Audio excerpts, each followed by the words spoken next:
আপনি বাবা জানেন না, আপনি বাবা জানেন না। ওরে জিজ্ঞাসা করেন, তুই আল্লাহকে সাক্ষী রেখা তুই যদি আমার হালাল ফুত হয়ে থাকস তো তুই রাত 12টার পরে সকাল পর্যন্ত মোবাইলে কি দেখস? আপনি জিগান, আপনি আপনার ফুতের জিগান, তুই যদি আমার হালাল সন্তান হয়ে থাকস তো তুই কর। আমরা বুঝি না? আপনাদের ছেলেদের চেহারা আপনারা দেখেন, এগুলো আপনাদের সন্তান, আপনাদের ভাতিজা, আপনাদের ভাগিনা, আপনাদের নাতি। যে কয়জন বয়স্ক বাবা আছেন আপনারা বলেন, কি শুনেন? জি বলেন, আপনারা বলেন। ওরে বলেন না ওর চুল এমন কেন? ও মুসলমানের বাচ্চা না?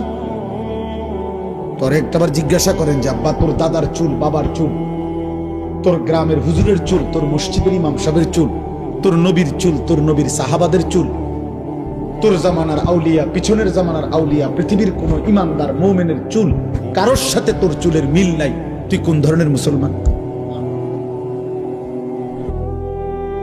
ওরে জিজ্ঞাসা করে। আপনি কি একবারও জিজ্ঞাইতেন? আপনার কি বিবেকে নাই এটা? আমার বড় ভাই এই চান্দিনা আল আমিন কামিল মাদ্রাসার যিনি প্রিন্সিপাল আলহাজ হযরত মাওলানা মাহবুবুর রহমান আশরাফি, তো আমার আপন বড় ভাই। বড় ভাই আমার ছাত্র জীবনে আমার মনে আছে একবার 3বার চুল কাটাইছে আমার, মানে শুধু সামনে পিছনের চুল 19-20 হয়েছে সামান্য একটু। আবার যান, আবার আইসি ভাই চুল কাটাইছি তো, আবার এমনি এমনি হাত দিয়ে দিয়ে চাইয়ে কইছে না এখন একটু একটু লাগে, সামান্য হয়েছে না, আবার যান। 3বারের পরে ভাই বলছে হ এখন হইছে, এখন যা গোসল কর।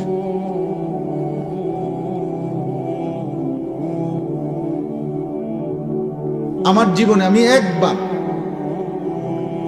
একবার শুধু আমি যখন আলেমে পড়ি, খুব সম্ভব 2001 সালে হবে, এই আমি এরকম পাঞ্জাবির এই সাইডে এমব্রয়ডারি করা একটা পাঞ্জাবি কিন্না ফিনছিলাম। এই প্রথম যেদিন পড়ছি বড় ভাই সেটা ধইরা দেখেই টান দিয়া সিরা টুকরা টুকরা করে ফেলছি। দোস্ত আমার, প্রিয় সন্তান, তোমাদেরকে বলি এবার, বাবা তোমাদের বাবারা তোমাদেরকে এভাবে ছেড়ে দিল কেন?